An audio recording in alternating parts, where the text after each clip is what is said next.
Did you know the Ancestral Kitchen podcast has a thriving online community? Patreon members love our private group discussion forum, away from the noise of mainstream social media. In this group, conversations brim with ideas, recipes, humor, and thoughtful discussion of member questions. There's a bonus exclusive podcast where Allison and I answer member questions and talk more informally about our kitchens and our lives. This private podcast also includes after-show tidbits with guests, everything we didn't dare say on the main feed, and all the extra stuff we couldn't fit into the primary episodes. There's a monthly live chat where we get together with members, and afterwards the recording goes up in the private podcast feed for members to listen in later. Come and be a part of a group that will befriend, encourage, and support you and your kitchen endeavors. We'd love to have you join us. Find all the details at ancestralkitchenpodcast.com. Ancestral food is not just all livers and bone broth. Nay, you not only can find amazing treats and desserts in the ancestral food world, but it's where delicious, comforting goodness was invented. The modern and industrial versions of sweet treats are like looking through a glass Pyrex pan darkly, and when you are introduced to the ancestral food world and the amazing ingredients we have available to us here, you can in fact meet the richness and goodness of delicious treats face to face. In this episode, we share some of our favorite treats, including a range of baked, custardy, dairy-free, gluten-free, egg-free treats to keep you going all winter and into the spring. And the question I know, which is burning in all of our hearts, is chocolate part of an ancestral lifestyle? Can it be part of an ancestral life? Find out in this episode. We also included a few of our favorite hot beverages. On a cold, rainy day, there is nothing better than wrapping your fingers around a hot, steaming mug of something delicious and nestling in with a good book for a long afternoon. And then, of course, you got to get up and put on your overalls and your hat and go back out into the rain and do the evening chores, but that's okay. You've got something delicious to come back inside to. For supporters of the podcast, there is an additional download with a couple extra recipes for you. Thank you for supporting us and keeping us on the air. And for everybody, thank you for listening. Be sure to check the show notes. We linked the heck out of this episode. Let me know if there are other sweet treats that I should have mentioned or that you love, and let's get to it.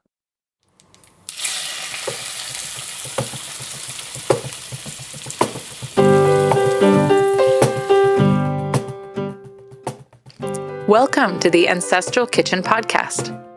I'm Alison, a European town dweller living in England. And I'm Andrea, living on a family farm in Northwest Washington State, USA.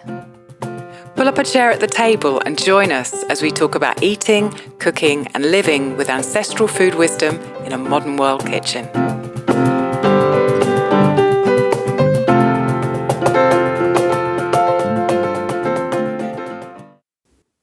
Hello, Andrea. Hello. How are you? Yeah, I'm good, thank you. How are you this morning? I'm feeling contagious. Oh dear, in a good way or a bad way? You'll find out when we get to the review. Okay, that's good. Have you had some breakfast this morning or not? No, I haven't, but I had the most delicious dinner last night, which is one of our new favorites. It's called Tinnick Tack, and okay, it's let's see if I can look up where it was from. I do not. That's an unusual name. Yeah, so it's from Guam. So it's a dish from Guam. So it's part of what's called Chamorro cuisine, which I may be pronouncing completely wrong, and it's basically you cook some onions and garlic, some spices, ginger. Onion, garlic, ginger basically is the primary seasoning, at least in the recipe I have. And you cook some ground meat, and we used venison from Leah's family that they brought down to us, and pork from our milk gal. She raises pigs that eat any cast off milk, basically. And Then you have, let's see, you throw in fresh green beans, which are in season right now. So I've been picking up at our little neighborhood farm stand, and diced tomatoes from a can, or you could use, something else, but that's what I used. And coconut milk. Oh, okay. I know, that's where it gets exciting, right? Yeah. I was like, just thinking what else that. I put in. I put in the liquid aminos from Bragg's, which is like a soy sauce made out of coconut. Yeah, I've seen those. I've never used them, but I've seen them. Yeah, they're good. They have that salty umami flavor to them. And basically it all simmers together, and then you eat it hot, and it is so ridiculously good. It also freezes excellently. Yeah, so I made a large enough batch that I used 5 pounds of meat and 4 of the bundles of beans. And then I also threw in, I had a really big, I had a huge kohlrabi. So I put that, and I diced that in, because the last time we ate it, I thought, man, this would be really good with a potato or something in it. Yeah. And you could serve it over rice, but we just had it, out of the pot last night. No rice or anything with it. It'd be nice with potatoes as well, I think. Jacket potato. Oh, yeah. Good point. That's a baked potato, right? Yeah, that's right. Jacket potato. Okay. Yeah. Yeah, no, it's so good. So I got it from this online blog. I forget who somebody shared the recipe with me, and I'm sorry that I can't remember who it was, but we just love it now. And I put the link to the recipe in the show notes if anybody else wants to make it. But yeah, it was pretty tasty. We were talking about coconut on Discord, on the Discord community forum a couple of weeks ago. And it reminded me that I haven't made coconut milk kefir for ages. And I'm not so good on dairy. The more I have dairy, the more I realise I'm not very good with dairy. And I'm, after having been, histamine kind of probiotic free for quite some time, as listeners to the episodes that have just gone will know, I'm sort of bringing back some probiotics back into my life, and trying not to be quite so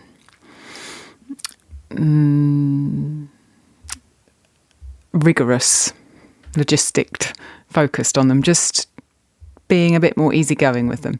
And I thought, I really fancy some coconut milk kefir. And so I looked at the coconut milk I could get, and it hasn't got any of those kind of additional things in it that aren't very nice to eat. Gum and whatever. Exactly. It's just a coconut milk. Now, obviously, it's separated in the can.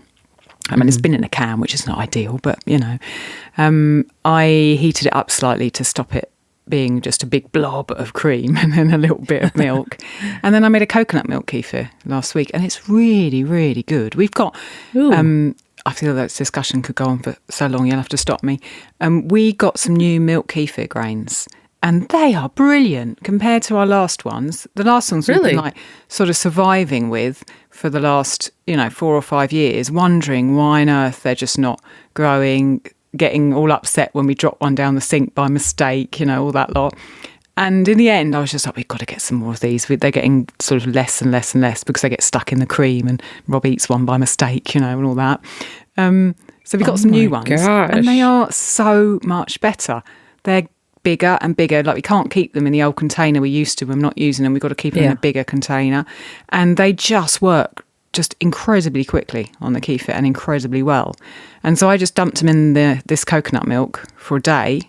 And then I've now got this really nice little stash of coconut milk kefir that I'm having the odd spoonful of on things. Well, I will say this for whoever needs to hear it.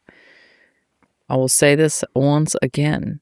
If you are trying to make tibikos or water kefir, or you're trying to make milk kefir and the grains are just not behaving, but you're sure you're doing it right, it's not you, it's the grains. All grains are not equal. I know that unequivocally now. I think you and I have both been making kefirs of some sort for, 14 years now at least? Yeah. And after seeing a variety of them pass through my house and the way they've behaved differently, I can without a doubt say there are vigorous and hardy grains out there that you just cannot kill if you try to.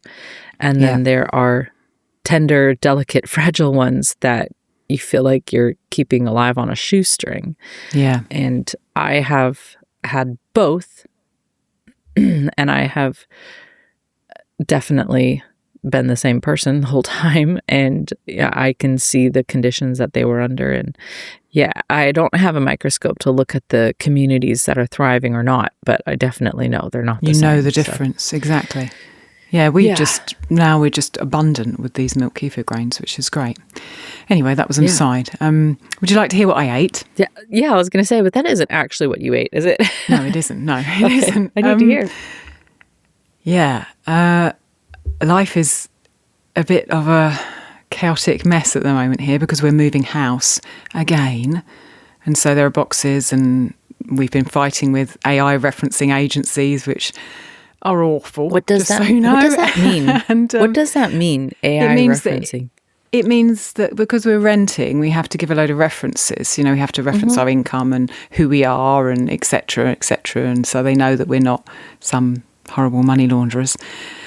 And they don't do it in person anymore. They have a bot that you have to interact with, like a chat bot, you know. And so it asks you the questions, you give it the forms. And if it doesn't fit in it to its tiny little box of, you know, this is what the bot's allowed to accept, then it says, sorry, we can't pass your things. And you're like, okay, here's another vote. No, sorry, we can't pass this. Okay, is there a human I can speak to anywhere? And then you speak to the human in the end, and they're like, oh, but this, and this. And you're like, but actually, this, and this. And they go, oh, okay then. And you think, we've just been fighting with your bot for the last 3 days. Oh, my God. You know, it's just, that sounds like the most dystopian nightmare it has been. we thought Italy was high in bureaucracy, but it seems like the kind of COVID AI bot situation has now taken over the world. Oh, my gosh. Anyway, so it's just, life is a bit topsy-turvy at the moment. But I'm trying to be in the kitchen as much as I can because I know that that's what keeps me grounded and makes me feel just myself, you know? So even though it's chaotic. Today I made a risotto. I've been making risotto quite a lot the last 3 or 4 months. We really like it. And last night we put the oven on to make a throdkin, which is an oat dish with bacon on the top because it was Rob's birthday yesterday and he wanted it for his birthday meal. And at the same time, I thought, I'll just put some of this squash, because squash has arrived at the market. I'll put some of this butternut squash in the oven at the same time to roast it, and I'll use it for a risotto tomorrow. Gosh, so today, this all sounds so good, Alison. We had some chicken stock out of the freezer yesterday, and arborio rice, and the butternut squash. And then I thought there was some kale in the fridge, but when I opened the fridge drawer, there wasn't any kale. So there was, however, about a third of a massive courgette. So I chopped that up, put it in. And then I turned to my bag of frozen peas because I wanted something else green in it. And the butternut squash had been roasted with rosemary and olive oil, and I put some sage in and some garlic salt, which Amelia, a supporter, gave us. And then we grated some pecorino romano on top of it, which is a hard sheep's cheese, a bit like Parmesan, but not quite as strong, and not cow, sheep instead. And a bit of parsley from the garden. It was absolutely delicious. And I made double. I didn't make as much as you did, but I made double. So we've got some for tomorrow, which was, it was really nice. That sounded amazing. Really, it sounds nice. Like an absolute comfort food. What you described. That's kind of why I like risotto, because it's too easy for me to rely on the same old comfort foods. You know, bread is obviously a comfort food, especially with butter or ghee, and anything creamy is a comfort food for me, hence the coconut kefir, but anything creamy. But risotto doesn't sort of lead me down those usual comfort food routes. It's something that I can make that I can, you know, put in whatever's in the fridge, and it's still got that creamy thing because the rice does it, and everyone likes it, and especially with cheese on the top. Gabriel goes mad for it. Gabriel is now a confessed cheese addict. He says, I'm addicted to cheese. I know I am. I just can't help it. So it's a win for him. I'm addicted to cheese. Cheese and crystals. What else do I need? Oh, exactly. Cheese, crystals. So yeah, it is a comfort food, very much so. And I think when we're going through a kind of a challenging time and things are shifting for all of us, and for him too. And he's only 11, it's hard for him. And I'm fed up of moving and Rob's fed up of moving. It's just like risotto just makes it all okay, I think we alluded to this in our comfort food episode, but comfort food sometimes takes a hard rap. Like people say, you shouldn't eat your emotions or whatever. Yeah. I beg to differ. Sometimes that's exactly what you need to do. And what we need is the proper ways to eat our emotions, the non-industrial ways, because food is a safety signal. Food is soothing. Food is calming. And those are good things. And that's part of what it should be doing for us. And I was wondering on this note, do you want to read, we have a review, which I just saw yesterday, and I sent you, and I was wondering if you could review it, if you could read it, if the device you have over there will allow you to. Yeah, it will. Yeah, we're sorted. So this is from Hannah, who is in Arizona, you said, didn't you? Yep, the desert. Yeah, so she, we believe, is a supporter. We have lots of Hannahs in our supporter network. You're right, we've got one in Belgium. I don't think of them as all Hannahs because they spell the name differently. Right? Okay, that's the only way you can tell. We've got lots of Hannahs and lots of Katies. So if you want to come and join the Hannah-Katie party, and you're called Hannah or Katie, well, if you're not called Hannah or Katie, you're welcome. We thought initially it was all, because we're both Alison and Andrea, but now we've got lots of other names too. Anyway, okay, so Hannah has titled this review, Inspiring, Knowledgeable and Encouraging, which is a good start. And she says, where do I begin? Alison's calming voice, Andrea's contagious laugh, or the rich storehouse of knowledge, inspiration and encouragement. I am so thankful I found this podcast. I have listened to several homemaking and cooking from scratch podcasts throughout the last few years, but they always left me still wanting. The Ancestral Kitchen podcast, however, has deepened my knowledge of what real, nourishing food looks like. It's challenged my thinking in regards to sourcing locally, even in a desert, going against the grain of society, my family thinks we're extreme, and even the trouble with modern consumerism. What I love most about this podcast is that it's all delivered in a fashion that would never make me feel bad for not doing it all, but rather inspires me to take one more step in the direction that I want for my family's health. Thank you, ladies, for the laughs, the inspiration, and making ancestral eating and living practical to the everyday family living in a modern world. Oh, that is so gracious. Reading that. Isn't that lovely? Thank you, Hannah. First of all, she can do some writing. That would be amazing. Yeah, definitely. She can write. I like that she picked up on themes that you and I explicitly put into the podcast. When you talked to me about what your vision was for this, because this was a vision that you had in your head for quite some time before we started our collaboration. You said, I have looked everywhere for an episode or a podcast like this, and I can't find one. Yeah.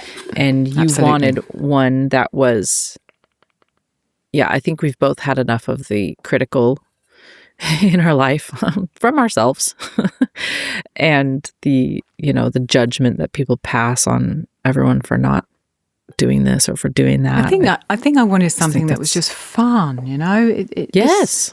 It's sometimes hard work, and there's often judgments to be made that we perhaps don't want to make, and it can be a fraught situation with families' health to look after and time and budget constraints. And but in the midst of all of that, which both of us and everyone listening experiences, it's just joy, the joy of being in the kitchen, the fun of it. And so things are so much more fun when you can share them with someone. And I think really that's what I was looking for. So that kind of non-judgmental atmosphere that Hannah talked about in that review is just, that's how I want it to be, just friends together, I agree. And that's why I said I felt contagious, Because of my contagious laugh. Your contagious laugh.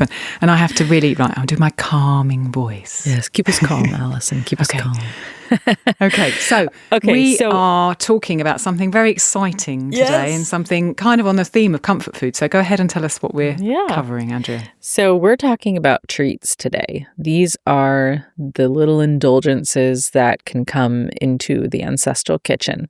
And far be it from me to ever adhere to a diet that wouldn't allow me to make little treats in the kitchen, because that is so much fun. I honestly don't even know if it's more fun to make them or if it's more fun to eat them. I thought I would be eating them. Or watch someone eat them. Yeah. And the more kids you have, the more people you're watching eat it. And you're like, oh, this is very rewarding. And so I wanted to talk about treats today, as well as just the general idea and the way that the treats can be so nourishing for us. And they're actually, I didn't think I would have a download for this episode, but I was trying to find a file that I had created a long time ago with the eggnog recipe and the just a couple recipes that Hannah and I used to make all the time. I mean, all the time. And I haven't been able to find the file for the longest time. And I finally came across it yesterday. Oh, yay. And I just about flipped over to the handstand. I was so happy. And then I thought, oh, I'll just throw this into a PDF and drop it for the supporters. So I already put it in the website. So if you're listening to this and you're a supporter, you should be able to log in and download the file. It's from one so of it's my up there already, is it? Wow.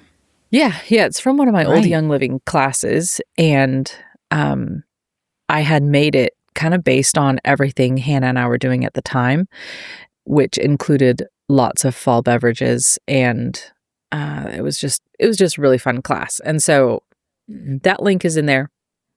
But the recipe that I'm going to share for the eggnog, I have it here in the show notes for everybody. So you don't have to be a supporter to get that, but you'll get the whole file if you want, if you're a supporter. So so if you're ready, I think I'll take a quick pause and we can dive in.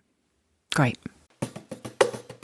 If you've been around ancestral food for very long or listened to the podcast for just a few episodes, you know liver is a superfood, and Allison and I both love it.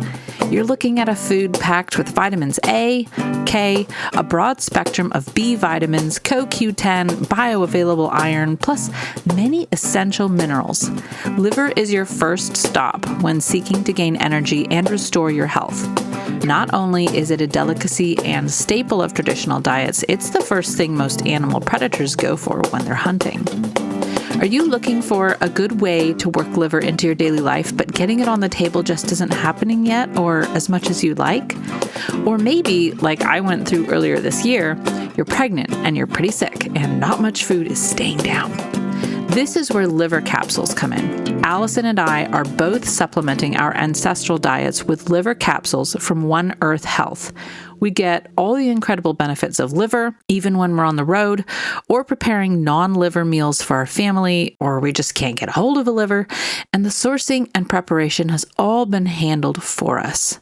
One Earth Health produces nutritious organ capsules from 100% grass-fed, New Zealand-raised cattle. Support the pod by purchasing through our link. You'll get 15% off your first order and 5% off subsequent orders. Go to ancestralkitchenpodcast.com/liver or check the show notes. So I wanted to start with just the principle of upgrading your ingredients. There's a quote from Nourishing Traditions, which is actually from a book called Coconut Cookery by Valerie McBean. And this quote has been taking up real estate in my head ever since I read it. Valerie says, she's talking about fat. She says, with such primordial craving for the substance, does it not make sense to honor our bodies with the purest our purse will allow? I feel like that has become a driving principle for me with everything. When I'm looking at something, I think, is this the purest my purse will allow? Like, is this, am I doing the extent of what I can to support us? And in the Discord, I posted a picture a couple weeks ago. Let's see, it would have been in the beginning of September. And it was a picture of butter. And I felt like it was such an illustration of this principle. When we had our camp out here, my friend Rachel came out, and since she was flying in from California, she couldn't really bring food that she had made. But what she did was she placed an order from Azure Standard, and she actually ordered some dairy products that are from a farm that's pretty close to where she lives. And she ordered this butter called Petaluma Gold, which is from a place called Petaluma in California. And in California, we have this unique kind of, grassy or round situation. And the butter, if you've seen the picture, well, you'd have to turn your phone off of gray screen if you're a gray screen phoner. But the picture shows the butter is this dark gold color. And when we put it in the pot to melt it, Allison, it looked like pure ghee melting. It was just, and then we were all hovering over the pot, smelling it, because the aroma was so magnetic. And it made me realize, this is what the popcorn companies are trying to do, this is the smell of butter. And at the same time, we had another camper here who had bought, and then they left, some of their food with us. And one of the things was a pack of butter from this brand called Land O'Lakes. And so it's basically the standard butter you'd get in the grocery store. Yeah. It looked snow white next to this butter. It was, it's so pale. No, hint of yellowish, maybe.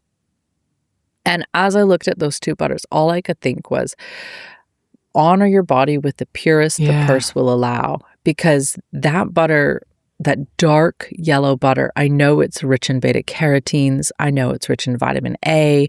I know it's rich in vitamin D. Like, exactly what you're getting. And it's literally medicinal butter at that point. And the flavor, the satisfaction that you will get from that, the things that it will hit in your psyche that they won't quite hit it with the other butter, and you'll keep going and you won't know why. You're right. Huge.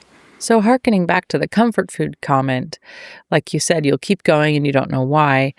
When you have such high quality food, it's hard to come into it with the same sort of binge modality. And I say this as somebody who used to binge hard, so I know from what I'm talking about.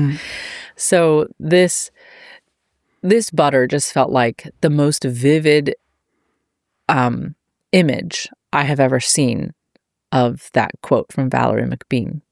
And I brought it into the conversation on treats today because the price of that butter is obviously higher for the butter from the Petaluma Gold. So you wouldn't necessarily say, this is the cheapest I can get, but it is the purest the purse will allow. And when we make our sweet treats, we use really high quality ingredients, which makes them much more expensive.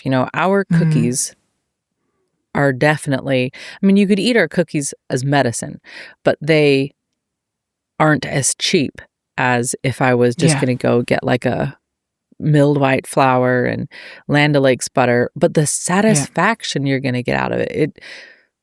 And then when people ask me, what's the recipe for these cookies? They're so good.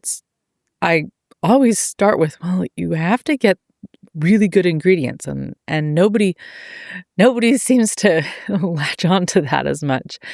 But this also helps to moderate the amount of sweets that come into the house or onto the table, because they are expensive. So I just wanted to preamble with this. Yeah, when we get to the chocolate section, I will be pulling on so many things you've said, because I totally agree with everything, definitely. Okay. It is one of those things that I feel like brings a natural order back into the world. Yeah. If anybody's read old books, you know how sweets were so highly prized and so rare to encounter and so precious and valuable to acquire.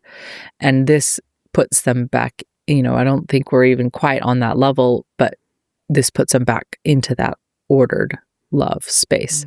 So I was just hitting all those points because I wanted to start this treats episode out by saying cookies are an easy ancestral win. They don't have to rise, and they can tolerate a lot of stuff being mixed into them. And there's about 1 billion variations you can do. So you can really fiddle around with your flours. They don't have to be high gluten flours. And you can fiddle around with your fats and see which ones flatten out the way you like it. And you can fine tune what works for your family. So when I use, I have been asked 1 million times for my cookie recipes, and I don't think I've ever written them down. And maybe one day, Allison, you will force me to do so, and that will be a good thing for me. But we've used, when we make cookies, I've used butter, I've used lard, I've used palm shortening. I've sometimes put all 3 in if I don't have enough of any one. I almost always lean heavily towards einkorn flour because it makes such a chewy, perfect cookie. And cookies are easy to make sourdough. I always just throw in, some scrap of sourdough that's on my counter, and then put the batter in the fridge overnight. And I never bother to mix and bake them on the same day. So the cookies are already soaked, and it's just really easy to make cookies wonderful. You can use einkorn flour on a 1-to-1 ratio for regular flour in recipes. And I use whole einkorn flour, not the refined einkorn flour. And you can use coconut sugar 1-to-1 if you want to. You can use grass-fed butter. And of course, we use all our own eggs. So the cookies are just full of flavor and chewiness. I've never had a cookie that flopped, except for with a broken oven. Yeah, okay. And I have a bunch of cookie recipes that are saved in my Plan to Eat app that I know a lot of our listeners use that too. But I don't necessarily make them the way that they're saved in there. I do need to make the modifications, but I just look at it and I translate it in my head. Yeah, it's like when you read your Italian recipe and you just kind of translate it into English in your head. You don't bother writing it down. Allison, you have an actual cookie recipe, which happens to be einkorn. Yeah, I created that with the Grand Teton einkorn grain in mind because they sent me some samples of their fabulous grains. I just made a rye bread with some of their rye in it for Rob's birthday. I bet it tastes wonderful. Amazing. Really good. The recipe that I came up with is no egg because Gabriel can't eat eggs.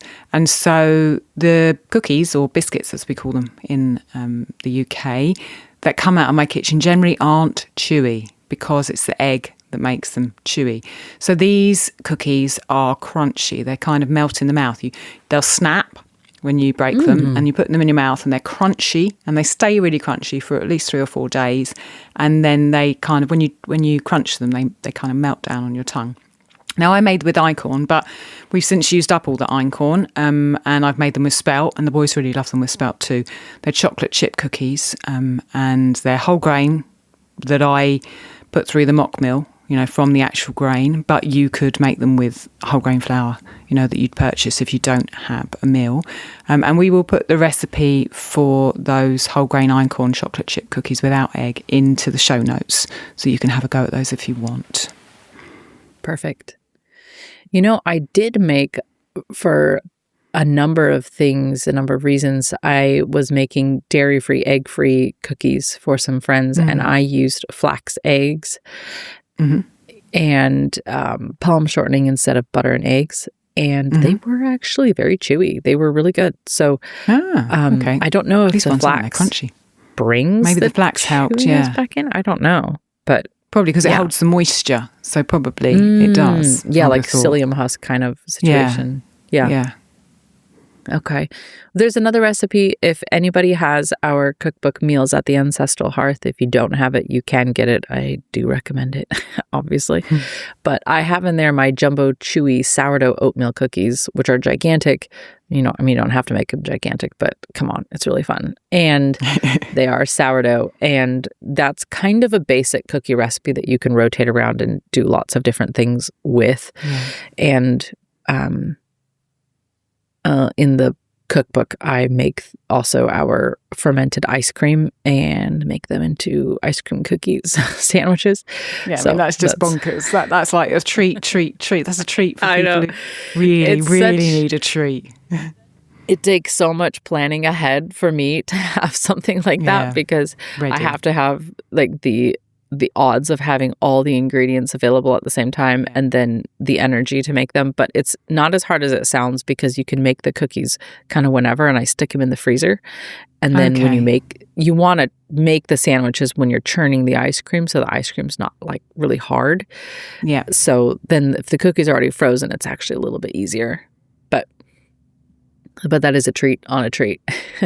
Yeah. And I was going to say, Allison, actually, that freezing cookies, I freeze them on sheet pans and then I pile them into bags. But this is a really good fast food.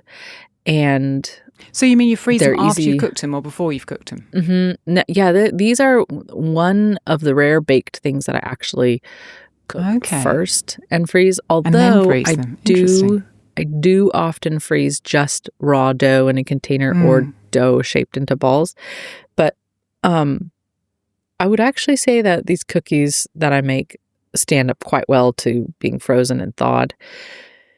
So that's something we like having on hand. And as the season approaches, the season being Christmas, I also wanted to mention that every year Allison and we put out what Allison has so delightfully and calmly termed the Christmas hamper. Yeah. And I don't know, I just think it's the cutest name ever.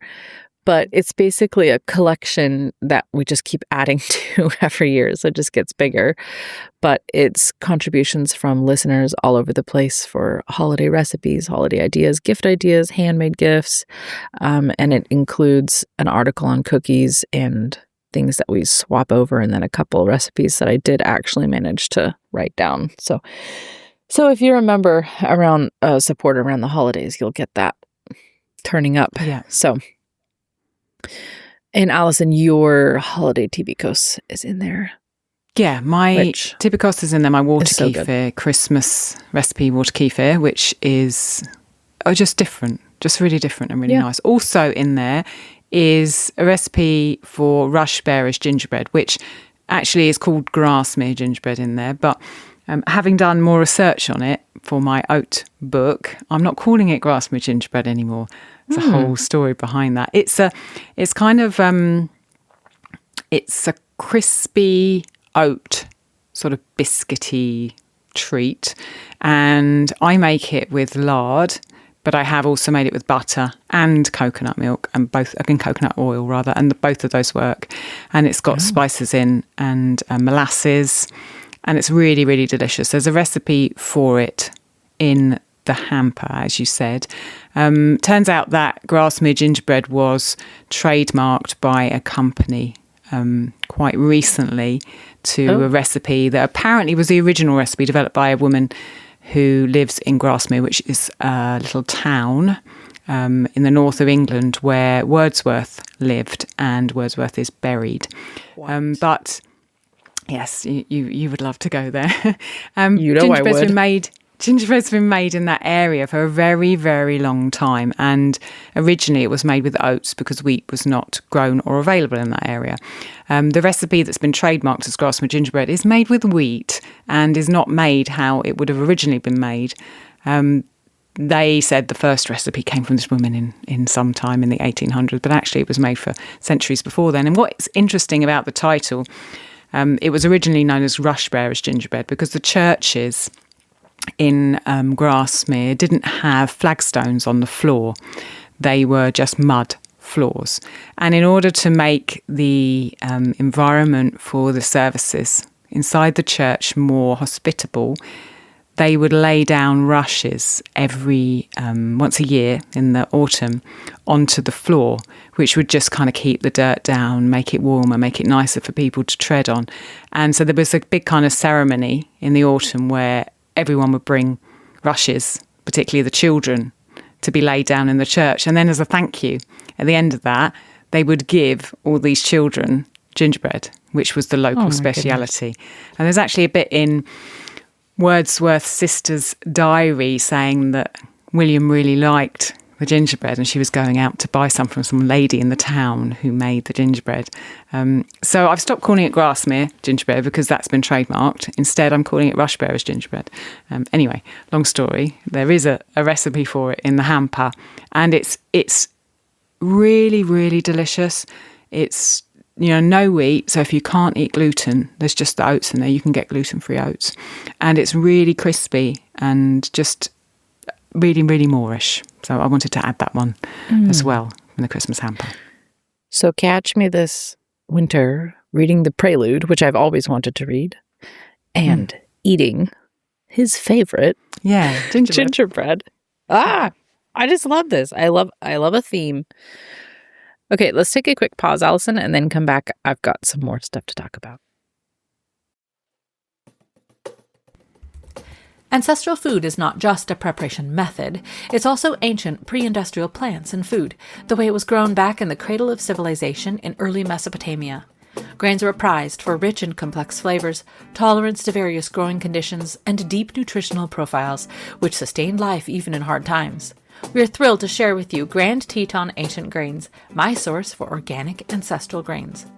This family-run organic regenerative farm located in sunny southern Idaho grows ancient grains including einkorn, emmer, millet, and one of my favorites, khorasan.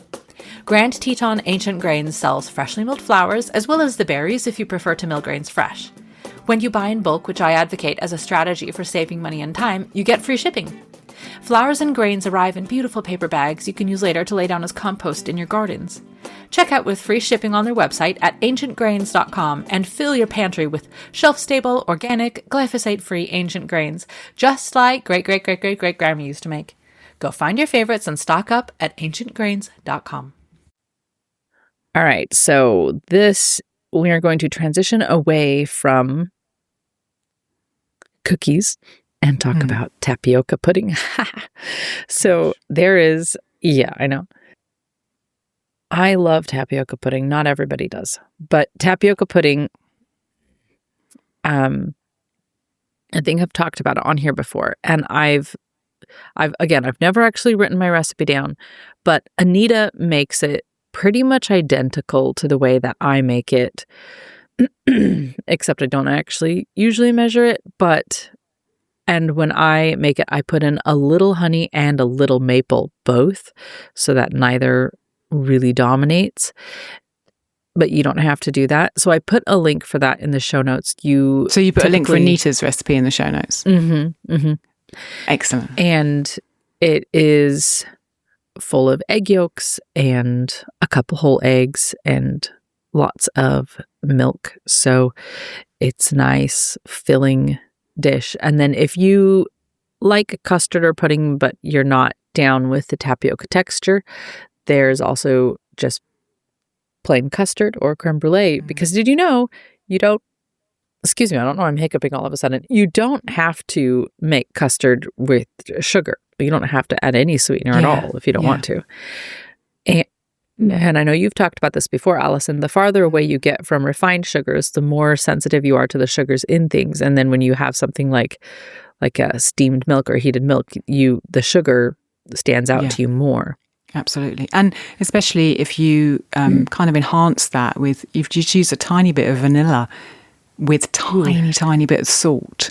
Yeah, it just turns like the color on. And it changes the flavour, or a little bit of cinnamon just mixed in, and it brings another kind of edge to it, which means that for me, I can enjoy that as a treat without having the sugar flavour in it at all.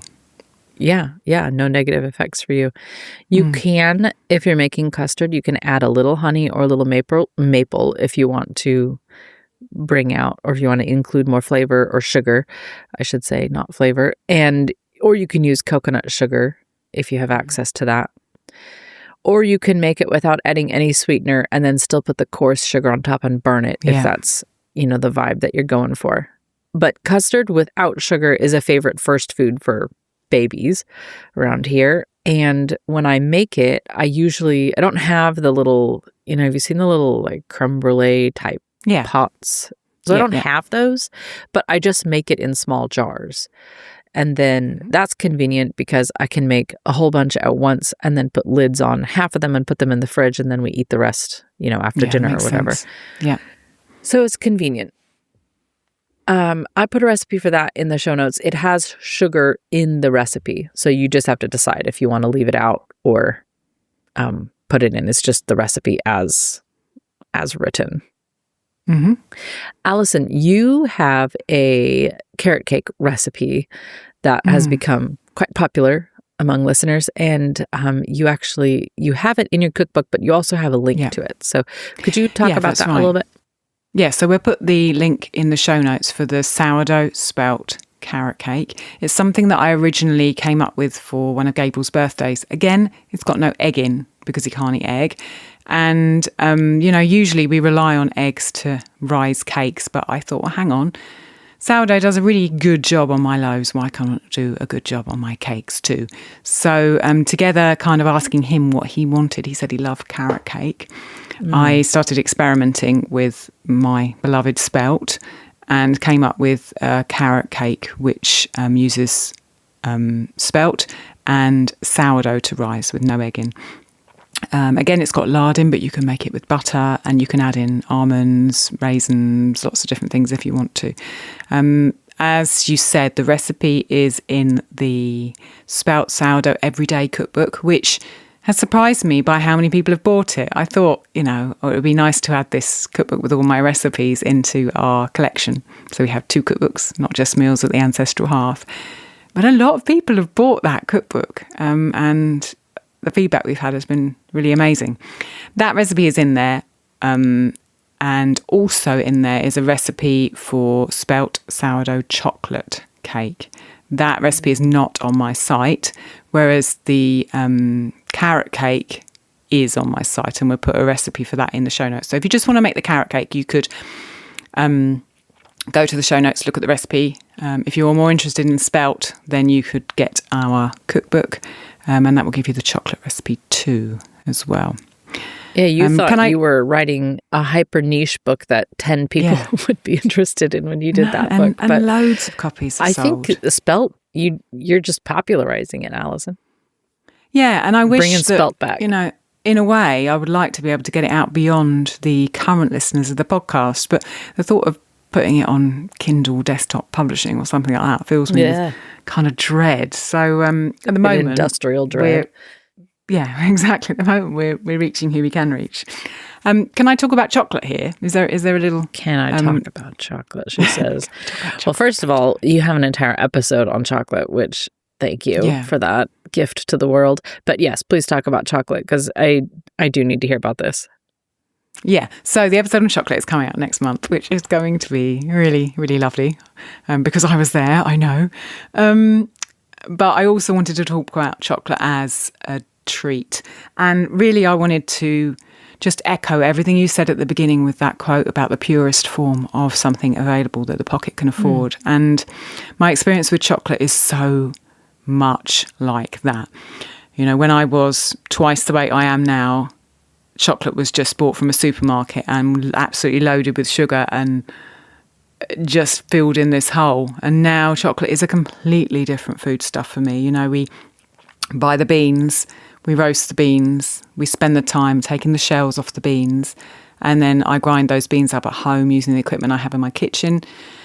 And then I can put whatever I want with it. So if I want to make chocolate with no sugar at all, I can make chocolate with no sugar at all. If I want to put in 5%, I can put in coconut sugar. I can put in, standard kind of golden sugar. I could put mix honey into it. I can put orange peel, vanilla, salt, nuts, whatever I want to. And the way that I eat chocolate, having done that, is just a world away from the way that I used to eat chocolate. And I think a lot of us have in our past, interacted with chocolate. The fact that it's the best form that the pocket can allow means the flavours are incredible. And the fact that I've made it from literally having the raw beans shipped to my house makes the value of it so much more. And we don't have it all the time because we only have it when I've made it. And so it's like you're saying, it's that treat that comes into your life and enjoy it. And it's nutritious. And you'll hear in the chocolate episode next month just how nutritious proper chocolate is. So yeah, do listen out for that episode next month. And do remember that I have a course, which is a series of Zoom recorded videos that I did live with some people who wanted to learn how to make chocolate a couple of years ago. And it will take you from literally choosing a bag of beans and having them delivered to your house through to actually making your own chocolate and eating a bar of chocolate that was made by your own hands. That's a really affordable course. And if you're on my newsletter, you can get 15% off the price of any of my courses. So I would just truly recommend taking that journey with chocolate, because once you've done it, you just never look at chocolate the same again, and the flavour will absolutely blow your mind. So yeah, chocolate is one of my, definitely goes in my at least a dozen treats for the Ancestral Kitchen. For sure. I think you called the course Bean to Bar too, which is exactly what happens. You start with the beans, you end up with a bar. And you mailed me some of that chocolate from Italy. And so I got to experience your own handmade chocolates. They were so cute. Whatever little molds you used, they were adorable. Yeah, I bought some little silicone mold things for them. It kind of gives you that feeling like, you know, the chocolates from the shop that look so good and are so disappointing when you actually eat them. Yeah. So it gave that feeling of having, you know, the little selection of treats. Do you ever stick things on them? Like, I think like nuts or something? Sometimes I stick things in them because the silicone molds that you use, you pour the chocolate in, and therefore the chocolate actually sets upside down. So if you want to put something on top of it, you've got to put it in the bottom of the mold and then pour the chocolate on. Usually I put a nut in them, and then the chocolate kind of just melds its way around the nut, and the nut ends up being in the middle, you know. But I guess I could sprinkle cinnamon on the bottom of the mould, or sprinkle some orange peel on the bottom of the mould. That'd be good. Which would be really nice. Orange peel in homemade chocolate is amazing. Absolutely amazing. Really is. That was a great tip from Katie, one of our supporters in Discord. She was saying, save orange peel in the freezer if you're, going to peel an orange, but you're not necessarily going to use the peel right away. And I thought, geez, I don't know why I'm not doing that. That's a really good idea. Yeah, I mean, we're doing that with, vegetable scraps. We're doing that with bones. We're doing that with everything. But orange peel is such an amazing resource that can be used in so many things just to brighten that flavour. And it's too easy to just peel the orange and forget about that peel and just put it in the compost, Yeah. Well, I'm really glad that you mentioned the chocolate actually specifically, because I know chocolate, when it comes to ancestral food, has kind of gotten a bad rap, and yet it is such an ancestral food. And we were literally just saying, Ellen is a listener of the podcast. Hello, Ellen. And she is the one who wrote one of those lovely spelt cookbook reviews. And she and I were saying last night, if chocolate makes me a heretic, then call me a heretic. No, but it doesn't. It doesn't. Listen to the episode next month. You will find it doesn't. I know it doesn't. I'm just saying in the world of ancestral food, chocolate kind of gets a hard knock. A bad rap. And I don't understand why. So we'll talk about that thank you, in that Marcus. episode. Yes. I think it's one of the first things I talk about. I say, look, in the ancestral food world, this this has been kind of vilified's not quite the right word. Well, yeah, there we go. Vilified. We both said it. And it shouldn't be. And we talk about that specifically next month. So, yeah. How else can we vibe our ancient Aztec king energy without cacao? Okay, I'm going to take a quick break, Allison, and then we'll come back and I've got even more. Hey, you washing the dishes. Been there. You've heard Allison and I talk over and over about her love of rye sourdough bread. Well, I might actually call it an obsession, but that's neither here nor there. Now you can make Allison's rye sourdough in your own kitchen with her as your teacher. And she's a really good teacher. Rye is economical, it's delicious, and full of nutrients and low in gluten. There's a reason why it has been a darling of bread bakers for centuries. Make it into sourdough, as Allison will show you in her course, Rye Sourdough Bread, Mastering the Basics. And you've got an amazing, tasty, and nutritious staple in your kitchen. It's traditional and it's nutritional. In this course, you'll learn everything there is to know about how she creates and maintains her rye sourdough starter, all about whole grain sourdough rye, including the key differences between baking with rye and wheat, how to make 2 loaves, an everyday rye sandwich bread, and a delicious Russian-style dark rye loaf, and what to do with your sourdough discard, including video walkthroughs for sourdough pancakes and a tasty, sweet, spiced cake. Head to www.ancestralkitchen.com/rye. Okay, I've got a couple recipes here, including some beverages, because a list of treats is not complete without a beverage. If we're reading Wordsworth Prelude and we're eating Wordsworth's Rush Bearer's gingerbread, then we need something to drink with it, right? So that's coming up here. And I've got links for these. Well, some of these aren't really recipes, so there's no like written recipe. I'll just tell it to you. And then there's links for the recipes. So one is the Gaps bake. I don't really know what else to call it, but I first made it when I was on Gaps. And you'll core and dice your apples, throw them into a pan of some fashion. You will crush some walnuts or pecans.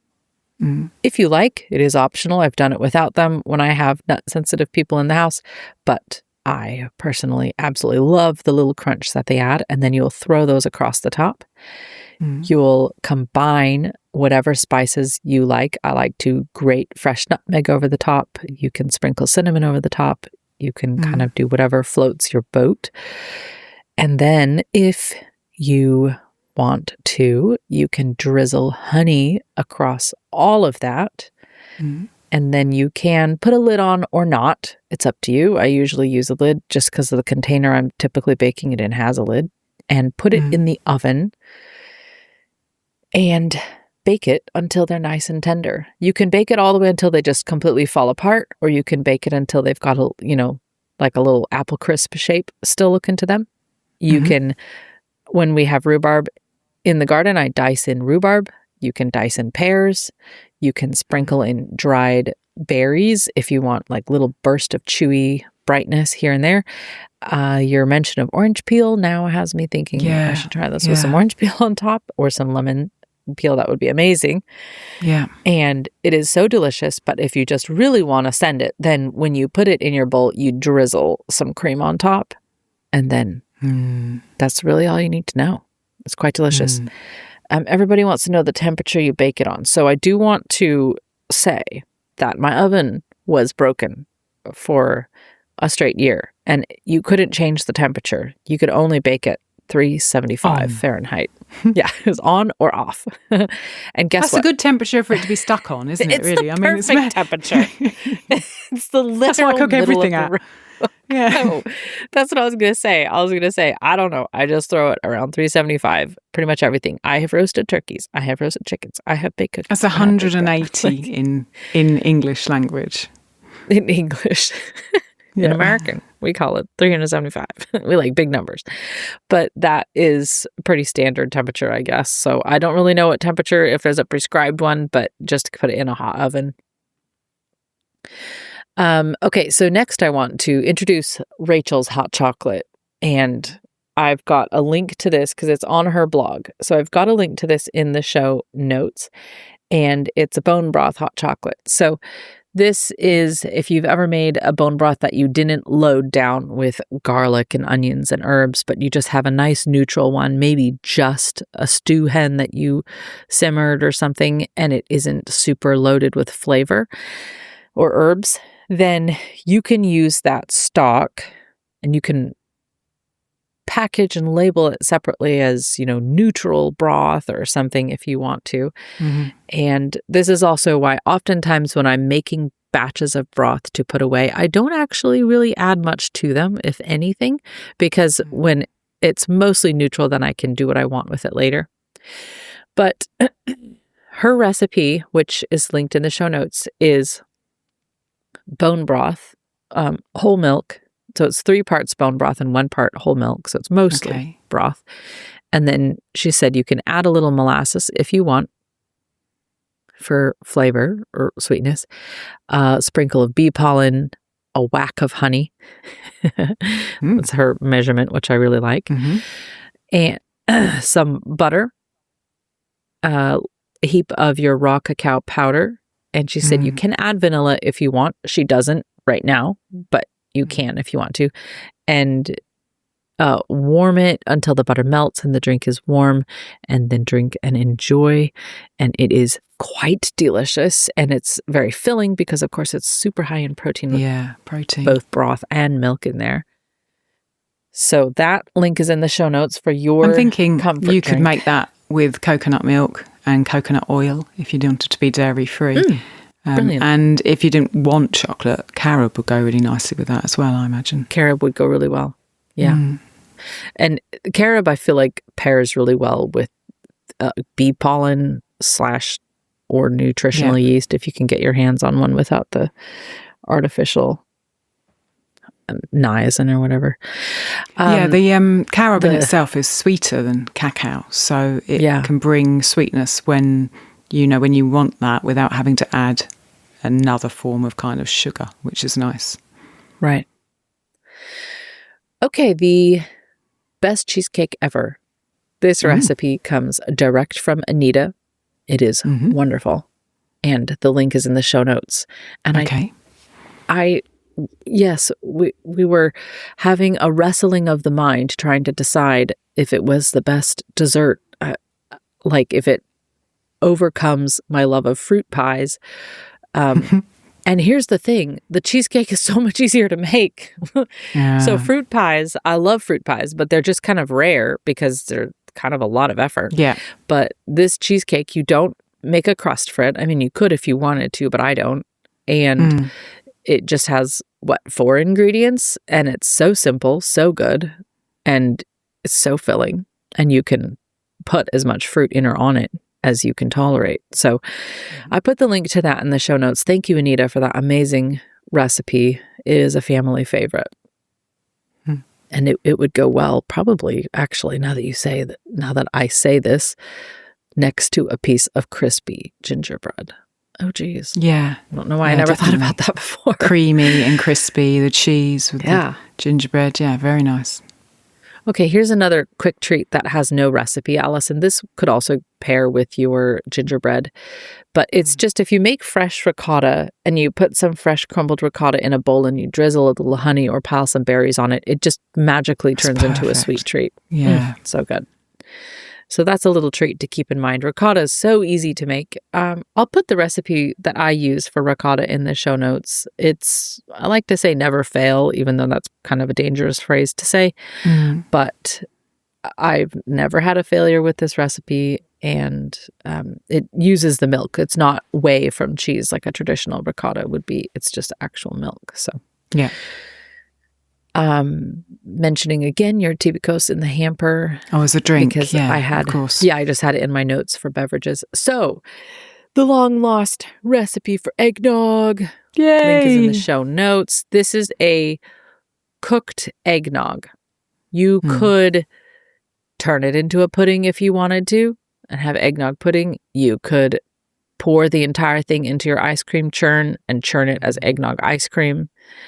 You can just drink it. You can add brandy or rum or whatever is the traditional thing to put in eggnog. I don't know if you want it alcoholic, or you can just drink it as written and it's delicious. I use essential oils as spices in it.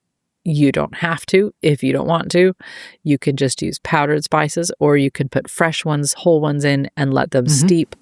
I mean, eggnog can handle a lot of flavor and it can handle a lot of variation. I use I say in the recipe, X parts milk, X parts cream. Really, I mainly just pour off the top of the jar, but I didn't really know how to describe that in recipe format. So I just like it to be really creamy and thick. And that is in that file that I said, Alice and I turned into a PDF and put on the WordPress download website situation, the treasure trove. I don't know what to call it. That's ancestralkitchenpodcast.com/downloads for that sounded the uninitiated. Allison, you're calming me. Thank you. So Hannah, we're never going to drop it. We're going to keep those distinctions forever. So that's there. I also included in there the ginger lemon turmeric tea that Hannah and I made basically day and night when we were on gaps, and her maca mocha. And then there's like instructions for making bayberry candles and cleaning scouring powder. Just there's a lot of random stuff in there. So I just slapped the whole thing into a PDF and threw it up on the download. So eggnog also can be made raw. So there are different benefits and things you can get from raw food, raw egg yolks, things like that. We know. Yeah. And if you've ever read Farmer Boy, then you remember the pivotal culture and life-shaping moment when Almanzo was sent out to the field with a bucket of eggnog, creamy, foamy, with the flecks of cinnamon on top, and how he stopped because the bucket was so full, he had to stop and drink some just to make sure it didn't slop over the edge. Yeah. So, as one does. So, this eggnog that I've linked, the recipe's from Monica Corrado, and it is more so that recipe that he was describing, or that his wife was describing there, which is raw egg yolks, raw milk and cream, and then whatever kind of spices you want to mix into it. That really is a treat that belongs in the spring. Eggnog, generally speaking, is a spring treat because that's when your cows have so much cream and so much milk. And as we know, the Anglo-Saxons called that, I think it's April, that they called thry milka, which is because you're milking your cow 3 times a day because she's got so much milk. But that's when you've got a lot of eggs and milk. So really, I think of eggnog as a spring thing, but I know it's kind of traditionally drunk in the winter for modern purposes, which I suppose came from because there's ways to preserve eggs in a lot of alcohol, and then you can add milk to that or cream. But anyways, that link is in the show notes, so you can make that one too. Okay, sweet cheese topping. I just had to throw it in here, Allison. It's not really a dessert on its own, but let me tell you, I had the Nourishing Traditions book for many and many a year, too many, before I actually made the sweet cheese topping, and I regret not making it sooner. It's on page 541, and it has all of 2 ingredients, cream cheese and honey. Gosh. And I know. You beat them together, and then you're supposed to put them on things. And that's all I'll say. That kind of makes sense, and I think it's so simple, a bit like the other sort of ricotta and berries and things you were talking about. Often with the spelt sourdough carrot cake, I would make a topping for Gable, which is cream cheese and honey mixed together and spread on the top. I think that's possibly in the cookbook. I can't remember. But yeah, that's just a classic and so easy because, usually there's honey in the cupboard. And then if you just happen to have the cream cheese, 2 minutes and it's done. God loves you. And you're his favorite. You immediately know. That is so good. And you can, of course, put spices on top of that. Or you could serve it with, I don't know, fruit or something. If you had some apples, you could slice up, I suppose. When I mixed it, I was obviously mixing it to go on top of the gingerbread cake from Nourishing Traditions, which everybody knows I love. So I didn't put in this list because I've talked about it 1,000 times. But I ended up eating a significant amount straight out of the bowl. It was really good.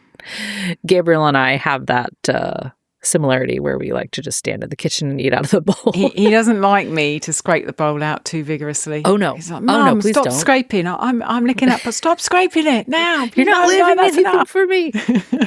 Leave some in the corners of the field, Mother. I must glean. Yeah, exactly. Another cream heavy, fruit heavy. So cream and fruit is just such a perfect pairing. And it's another recipe from Anita, and it's for panna cotta.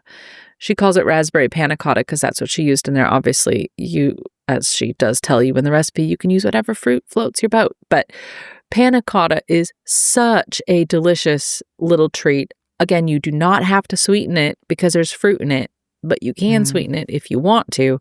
But it's got cream and gelatin and just so much good stuff in it. So it's a very rich, nourishing dish. And again, I make it in little tiny jars so you can just put lids on it. Actually, I made it one time for a baby shower. I made a bunch of jars and put lids on it. And I was like, wow, how smart am I? That's so easy to transport and take it to the party. So that's another good little dessert. Have you ever made a panna cotta with coconut milk? I cannot think why it wouldn't work. I think it would work though, definitely. I mean, because it's the gelatin that's set in it. It's the gelatin that sets it, it wouldn't work, Yeah, I kind of want to try that because I got a collection of coconut milk jars from Azure because I wanted to make this big batch of the tinnick that we had the other night. Okay. And then you all had been talking about making coconut milk kefir, so it kind of inspired me. So now I feel like I'm on a coconut milk kick sort of vibe. And so now I want to try rice pudding that. with coconut milk is really, really good. Oh, what? We haven't talked Jacob about rice just asked pudding in for this. rice pudding yesterday. No, why didn't we? It's very good. Well, we talked about risotto, which is like the savory version of rice pudding. Just add rice pudding to your list, everybody, because it's amazing. Coconut milk rice pudding. Okay, I'm going to be trying that. I need to get my hands on arborio rice, so that's the one thing I never, ever have on hand. Do Azure have that? They do. They do. You can use Canarolo as well. There's two kind of risotto rices. I prefer arborio, and it's more easily available here in the UK. Yeah, I've never heard of the other one. So I don't know how available it is. The last thing I wanted to put on here was one final beverage. And this, we had the most delightful camper who she came out and stayed. She was in the area for a friend's wedding, and she stayed out here for over 2 weeks. And she came up and made us a traditional Indian chai. I don't know. Gosh, she probably told me kind of where. There's so many variations of this chai. I've heard it called milk tea, a bunch of different things that people call it, or different names and spices it gets. But it is quite simple at its base. So she came up, and what she did was she took my pot, she put it on, or kettle, I don't know the right word to say is, like a soup pot. She put it on the stove, and then I told her, just tell me what it is that you need, and we'll see if we have it. And so she took whole cardamom and she kind of pounded it in the mortar and pestle. And she wanted star anise. I was flat out, but she does put that in. She took a cinnamon stick and I think she kind of pounded that a little bit too. She took fresh ginger and like peeled some strips off of it. And then we put in, gosh, I think that was all the spices that she used. But of course, you can do whatever floats your boat. And then she put in black tea, loose leaf, and then milk. She put in milk and then just let it simmer for a little while. And then you could simmer the spices much longer if you wanted to, and then add the tea in later. But she simmered it, and then she poured it just through a little tea strainer into the individual cups. And she said she likes to make it without any sweetener. Then everybody can sweeten it if they want to. If you're using very fresh milk, it's going to be quite sweet, even without adding anything. Especially as now I know you pointed out, like with the cinnamon kind of brings that out. Yeah, so many of those spices are really sweet. I absolutely love chai. And as someone who doesn't have sugar, it's one of my kind of go-to sweet treats. And, you know, sometimes I make it with the spices fresh. Sometimes I use a pre-made mix. And I often make it just with water, not with the milk. I often make it with oat milk. I often just put a little bit of water in. Oh my gosh, that sounds so good. I don't drink black tea. I make it with red bush tea when I make it myself. And it's such a lovely drink. It just feels like just a hug in a cup, you know? That's what I feel about chai. And making it yourself, your whole house smells of it. It's wonderful. I know. It's literally magical. I can't wait until we have the wood stove running during the winter, because then I can just throw a pot down here. And where I am in our basement is next to where you walk out the back door and you take your sled and you go down the hill on the snow. So it's perfect to have something on the stove down here, because when everybody comes in, you know, with their face bright red and their fingers bright red and blue. Like snow packed into their... Yeah, exactly. Yeah. They're all blue and red, and then they can come right inside, and there's something hot on top of the stove, which is really nice. But yes, the chai is something that's also, you said it feels like a warm hug. Chai is very much, as I have learned from friends that come from, you know, still more traditional type of living conditions in different countries in Africa and things like that. And they say, oh, you would always have chai on the back of the stove because you want to always be ready to serve it. And that is that warm hug that you can give to the guest when they come to your house, is having some chai. And I do I'm glad you said that about using the rooibos or the red bush tea, because that doesn't have the caffeine in it. And if somebody is highly sensitive to caffeine, and you can leave rooibos in, you don't have to strain it out. No, right away. It doesn't have that kind of, sometimes, you know, black tea has that really tannin and you have to take it out. Yes. You can leave the red bush tea bag in, it doesn't have that effect. Yeah. Oh, that's really good. What I had done with the gals who taught me chai in the hospitality sense for the first time was they would make it and strain it and then put the pot onto the stove in the back. And I suppose if you had like a stove with different, like, not like burners, but like Aga type or wood stove or something like that, then you put it in a not really hot place. And you've just got that deliciousness. But all of those spices are so good for your digestion. Yeah, and absolutely good for your, you know, actually things like cinnamon and ginger help keep your own temperature up in the winter. And cinnamon actually has been shown to help with sugar cravings. You know, so if you eat cinnamon, you're less likely to crave sugar, doesn't it? Yeah. So lots of good things there. And that is the last treat that I brought in to close this episode. So that was at least a dozen treats that you can put in your kitchen, and hopefully a variety of gluten to non-gluten, dairy to no dairy options, so everybody can find something they like. There was, when I started making a list of treats, Allison, I found a lot that I wanted to put in, but I didn't even mention them all here. So I put even more in the show notes than what we talked about. Some honorable mentions, including one from my old blog, which has some hilarious and kind of, for me, nostalgic pictures from when Jacob was a baby. So that's what I got, Allison. That's what I got today. Wonderful. I also wanted to do an honourable mention for an episode that Rob and I recorded a year or so back, which is called Everyday Luxuries. So if you want to dive even further into how to bring that sense of treat, that sense of luxury into your everyday ancestral kitchen, go back and have a listen to that one too, because it's a good episode. And if you're listening in real time, coming in, I think 2 weeks is the chocolate episode with Marcus. And if you want to hear him while you wait, you can warm up by going back and listening to one of our very first episodes with Marcus. He is an amazing herbalist, and he wrote an amazing book.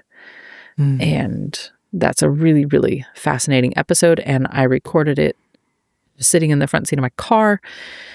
I remember down the road, because there was a brownout and there was no internet, and Rob had to save us on that episode because I turned off my microphone for a while. It feels like we were just little girls back then. It's been so long now doing this podcast, and you think, gosh, we're pros now. A long time ago.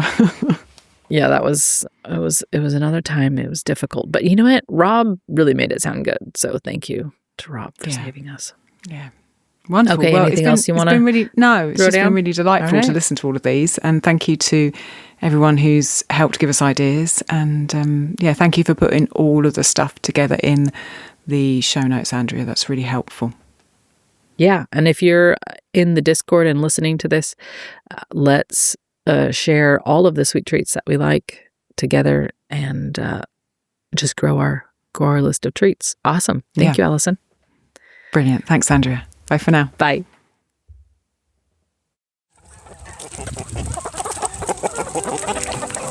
If you'd like to support the podcast, you can join as a patron. Choose from various levels starting at $5. You can see what we offer at ancestralkitchenpodcast.com. While you're there, check out our favourite books, supplements and kitchenware, or give a one-time donation. Leave us a 5-star review on Apple Podcasts. And if you know someone who would love our show, tell them about us. You are helping to bring ancestral food wisdom into modern kitchens, changing the world one plate at a time.